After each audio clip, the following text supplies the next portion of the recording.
নমস্কার বন্ধুরা, ঝর্ণার শখের ছাদ বাগানে আপনাদের সকলকে স্বাগত। এখানে যে গাঁদা ফুল গাছটা দেখছেন, এই গাঁদা ফুল গাছটা আমাকে অনেক দিন ধরে ফুল দিচ্ছে। গাছটা প্রায় খারাপ হয়ে এসেছে, এখান থেকে আর বেশি ফুল পাওয়া যাবে না। ছাদ বাগানে তো জায়গা খুবই কম, তার জন্য আমি এই গাছটাকে তুলে দিয়ে নতুন করে আবারও গাছ লাগাবো। তার জন্য ফুলগুলো সব তুলে নিলাম, তারপরে গাছটাকে তুলে দেব। এবার এখানে লাগাবো কাশি গাঁদা। কাশি গাঁদার কয়েকটা ডোগা এনেছি, কিন্তু বসানোর কোনো জায়গা পাচ্ছি না ছাদ বাগানে। সেই জন্য ভাবলাম এই গাছটাও তো অনেকটা খারাপ হয়ে আসছে, তো এই গাছটাকে তুলে দিয়ে এখানেই কাশি গাঁদাটা লাগিয়ে দেব।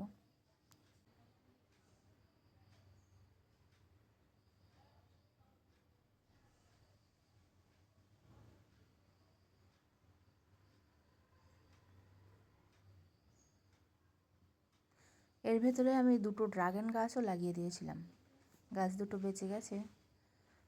তো ওরা ওদের মতো থাক, পাশে শীতের সময় কিছুটা ফুলও নিয়ে নিতে পারবো।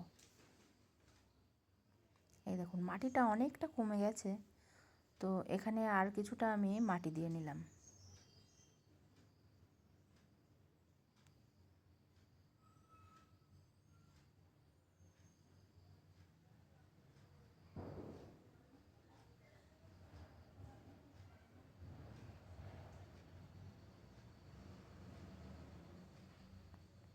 এবার জল দিয়ে ভিজিয়ে দিলাম মাটিটা, তাহলে কাশি গাঁদার ডোগাগুলো বসাতে সুবিধা হবে।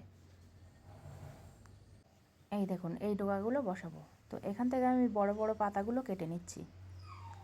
বেশি পাতা থাকার দরকার নেই, গাছটা লেগে গেলে আবার নতুন করে পাতা বেরোবে।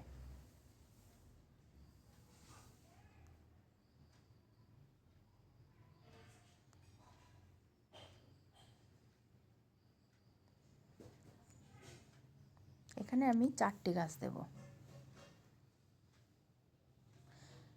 গাছগুলো সব বসিয়ে নিলাম।